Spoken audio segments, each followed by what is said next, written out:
Hello friends, welcome back to our channel Pariksha. Guys, आज हमने statistics का जो है वो थर्ड टॉपिक करेंगे, मेजर्स ऑफ सेंट्रल टेंडेंसी। ये भी तुम्हारे फाइनेंस अकाउंट इसी स्टेट में जो है वो मेंशन किया गया है topic, measures of central tendency. सबसे पहले आपको कैसे निकालेंगे, मोड कैसे निकालेंगे या मीडियन कैसे निकालेंगे, ठीक है।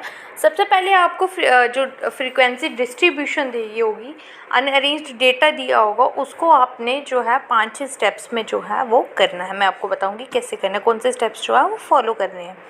सबसे पहले आप डेटा को जो है वो सॉर्ट आउट करोगे, उसके बाद रेंज कैलकुलेट करोगे, फिर नंबर ऑफ़ क्लासेस जो है वो कैलकुलेट करोगे, विड्थ कैलकुलेट करोगे, टैली द या काउंट से ऑब्जर्वेशन करोगे। वो मैं आपको जैसे जैसे क्वेश्चन आएगा वैसे वैसे बताते जाऊँगी, ठीक है।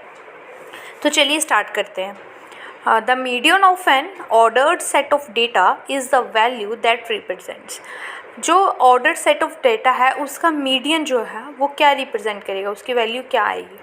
The mean of the square deviation of the value from the mean, the most frequency observed value, the arithmetic value of the data values, the middle or approximate middle of the data set.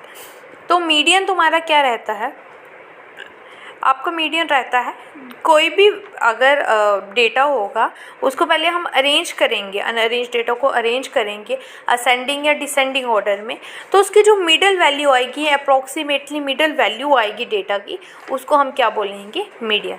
तो option D is correct, the middle or approximate middle of the data set, ठीक है। आएगा इसका D option is correct. Next, Which measures of central tendency take into account the magnitude of scores? इनमें से कौन C central tendency जो है वो मैग्नीट्यूड बताती है स्कोर का, median, range, mode, mean.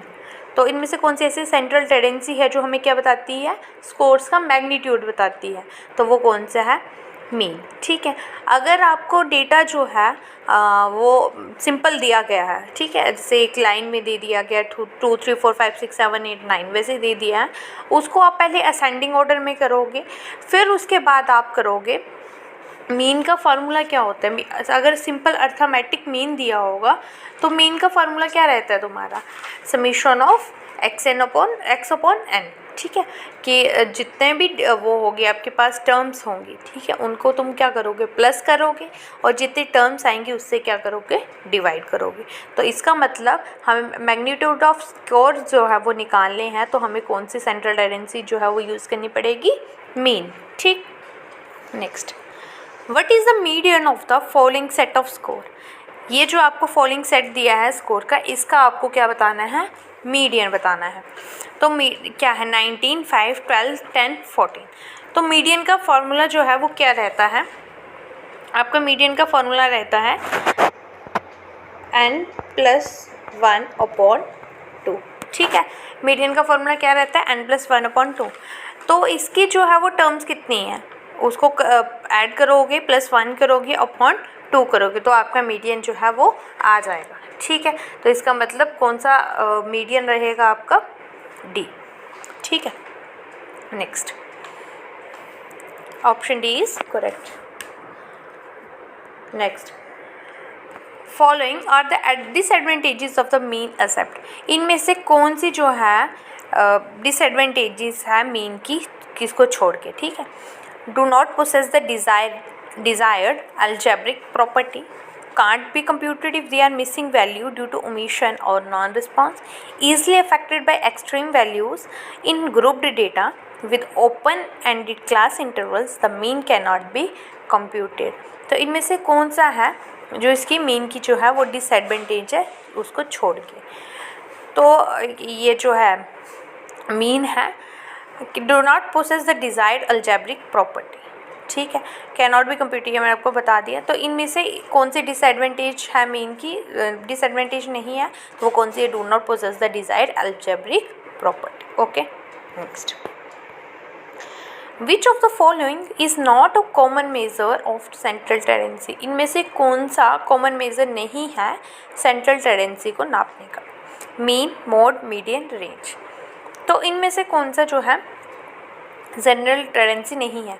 Mean भी आपकी सेंट्रल टेंडेंसी में आता है, मेजर ऑफ सेंट्रल टेंडेंसी में आता है, मोड भी आता है, मीडियन भी आता है। मैंने आपको शुरू में बताया जो रेंज है वो आपकी एक मेजर ऑफ सेंट्रल टेंडेंसी नहीं है, इसे हम सेंट्रल टेंडेंसी जो है वो मेज़र नहीं कर सकते हैं। तो आपका जो रेंज है वो क्या रहता है कि लोएस्ट और हाईएस्ट वैल्यू जो होती है डेटा की उसको क्या करना, डिफरेंस उसका, लोएस्ट और हाईएस्ट वैल्यू डेटा की उसका क्या है, डिफरेंस करना।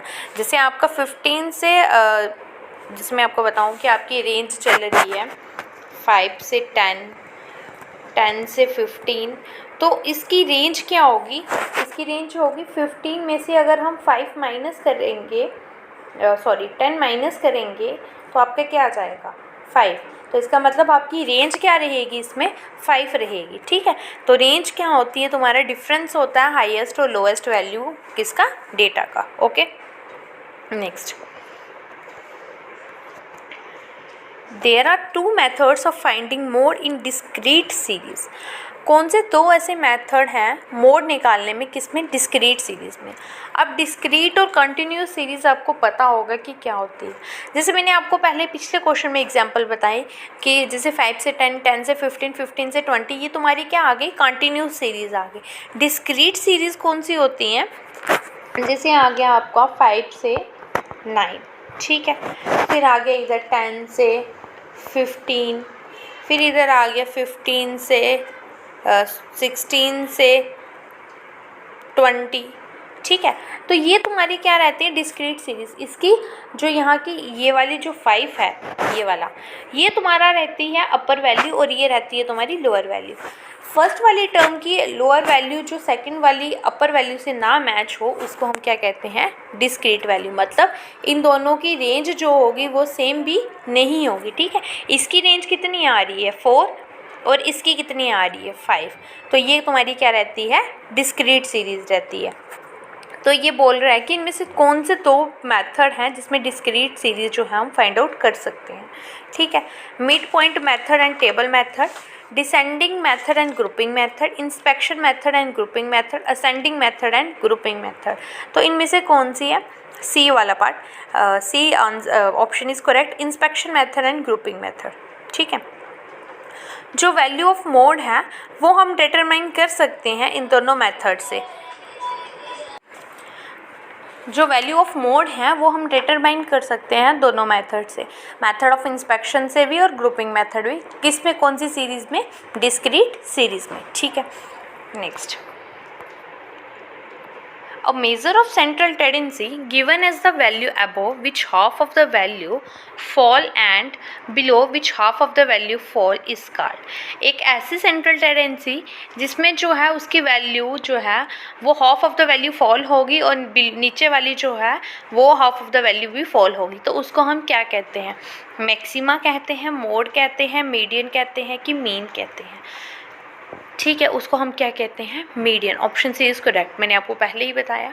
सबसे पहले हम जो डेटा दिया होगा उसको हम असेंडिंग या डिसेंडिंग ऑर्डर में जो है वो लिखेंगे। उसके बाद जो उसकी वैल्यूज़ जो है बीच वाली वैल्यू में जो है एस्टिमेट वैल्यू जो बीच वैल्यू होगी उसको हम मीडियन कहते हैं।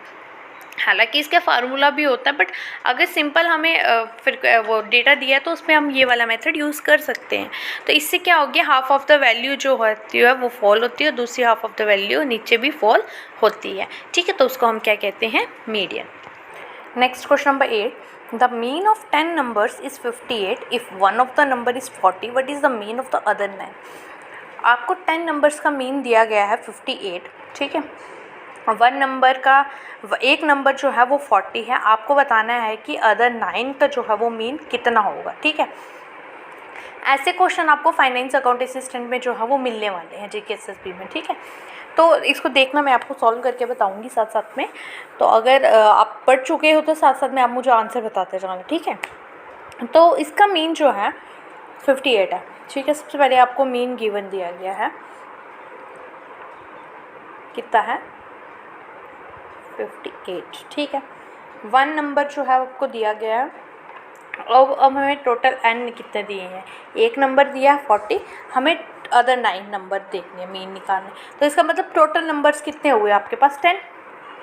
ओके, अगर हम सम ऑफ ऑब्जर्वेशन की बात करें, इनकी सम की बात करें तो कितना होगा 58 को जो है अगर हम 10 से मल्टीप्लाई करेंगे तो कितना आ जाएगा तुम्हारा 580।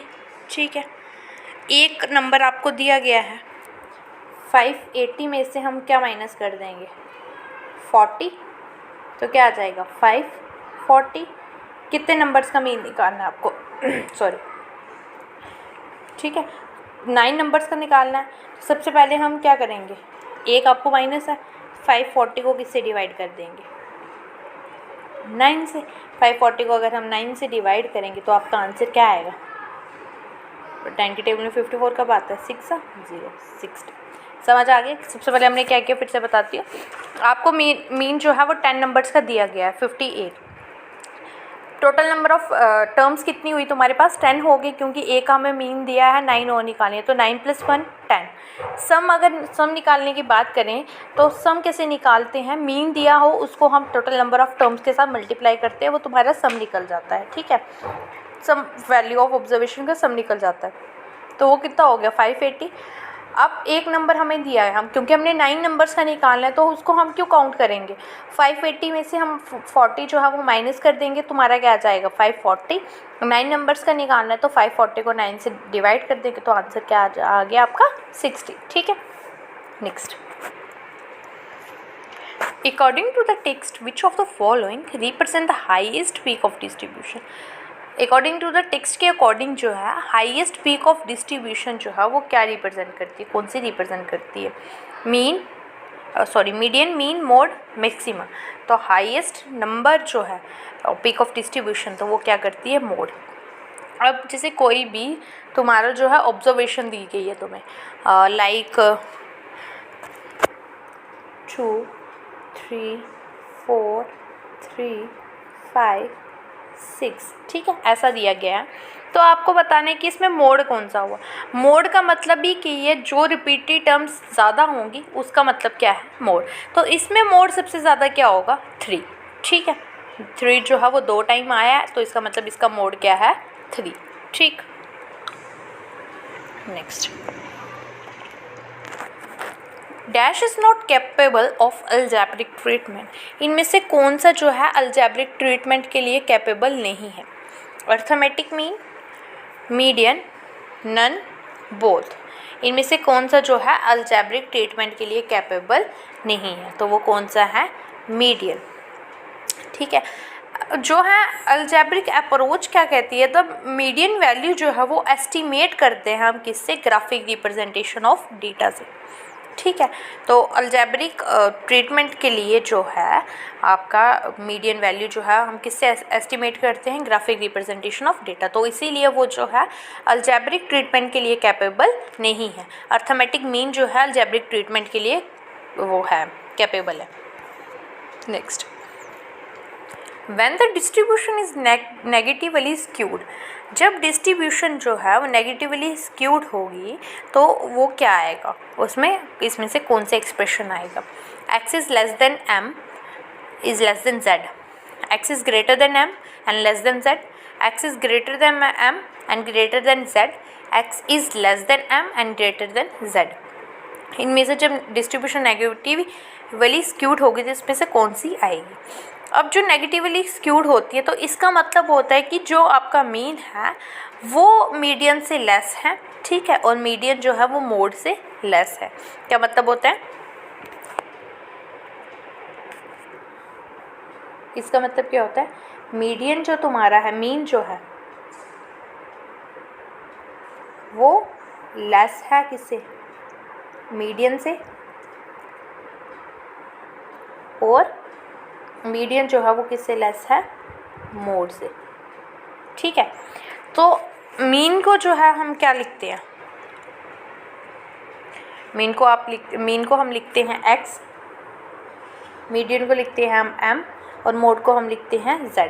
तो इसमें से ऐसा वाला एक्सप्रेशन कौन सा आ रहा है, ए वाला। ठीक है, मैं आपको फिर से बताती हूँ, इसमें से कौन सा आ रहा है, ए वाला। मीन को हम लिखते हैं x, मोड मीडियन को m और मोड को z। ठीक है, तो हमें क्वेश्चन क्या बोल रहा था, क्वेश्चन नहीं, मैंने आपको क्या बताया कि नेगेटिवली स्क्यूड जो है वो कौन सी होती है। नेगेटिवली स्क्यूड डिस्ट्रीब्यूशन होती है जब मीन जो है हमारा लेसर होता है मीडियन से, ठीक है, और मीडियन लेसर होता है मोड से। तो इसमें से कौन सा ऑप्शन सही है, ए, ऑप्शन ए इज़ करेक्ट। ठीक, next, the most frequently occurring number in set of value is called, कि जो है मोस्ट फ्रीक्वेंटली अकरिंग नंबर होता है किसी भी सेट ऑफ वैल्यूज़ में, उसको हम क्या कहते हैं, मीडियन, मीन, रेंज, मोड। मैंने अभी आपको ऊपर बताया जो मोस्ट फ्रीक्वेंटली नंबर होता है, अकरिंग नंबर होता है, उसको हम क्या कहते हैं, mode.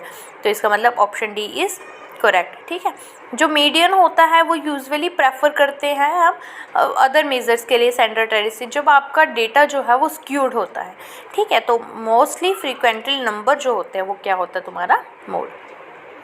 Next, the dash is that value obtained by summing all elements in a set and dividing by the number of elements।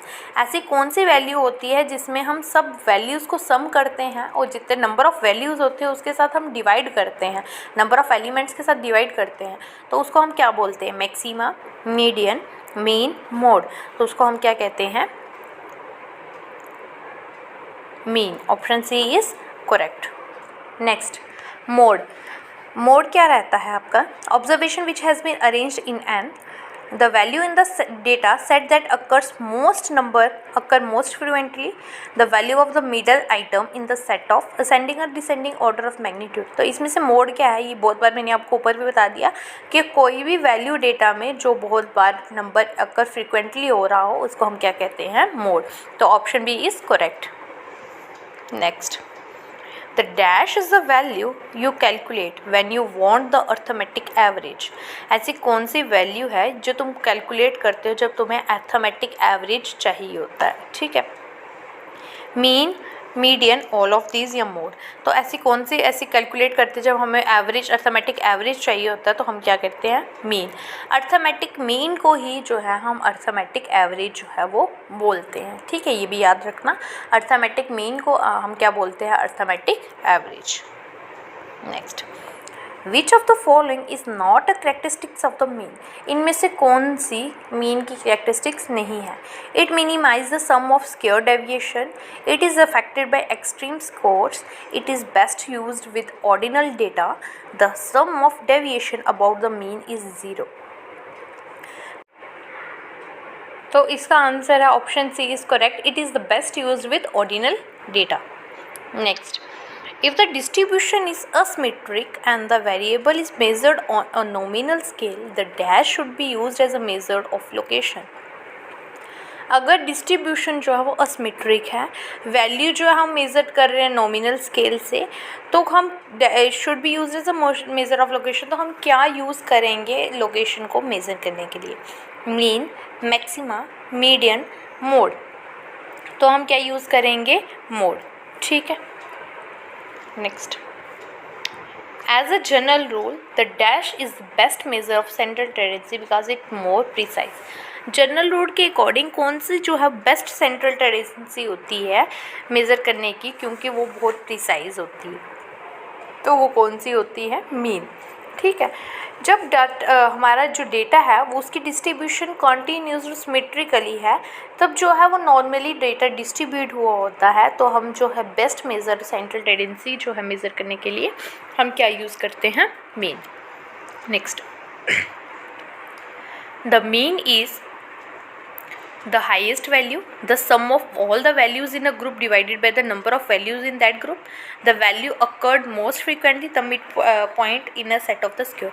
Mean का मतलब क्या है, तो ऑप्शन बी इज़ करेक्ट। ये हमने ऊपर भी डिस्कस किया कि हर एक वैल्यूज़ का जो है जितनी भी वैल्यूज़ दी होंगी उनका सम करेंगे ग्रुप में, तो उनको डिवाइड कर देंगे नंबर ऑफ़ वैल्यूज़ से। ठीक है, नेक्स्ट, जिसे हम summation of X upon N, इसका फार्मूला जो है वो लिखते हैं किसमें पर, मीन वैल्यू अगर सिंपल में निकालनी है। अगर वेटेड अर्थमेटिक मीन निकालनी है तो वो उसका फार्मूला होता है एक्स डैश और W upon summation of W x upon summation of W. ठीक है, इसका आपको अगर पढ़ना होगा तो मुझे कमेंट सेक्शन में बता देना। Next, combined mean is combined mean का मतलब क्या होता है? व्हेन मीन ऑफ 2 और more than the series is computed collectively, when mean of 1 और more than 2 series is computed collectively, when mean of 3 और more than 2 series is computed collectively, when mean of only 2 series is computed collectively। तो combined mean का मतलब क्या होता है? when mean of 2 or more 2 series is computed collectively, जब 2 या 2 से ज़्यादा सीरीज़ की जो है हम मीन को कंप्यूट करते हैं इकट्ठे, तो उसको हम क्या कहते हैं? Combined mean. कंबाइंड मीन का मतलब ही यही होता है कि हमें मीन ज्वाइन करना है, नो करना है नंबर ऑफ़ आइटम्स कितनी है उस ग्रुप में, डेटा ऑफ ग्रुप में, उन दोनों को इकट्ठे करके जब हम मीन निकालते हैं उसको हम क्या कहते हैं? Combined mean. ठीक है गाइस, मुझे लगता है कि जो है हमने 3 टॉपिक कर दिए इसके स्टैटिक्स के।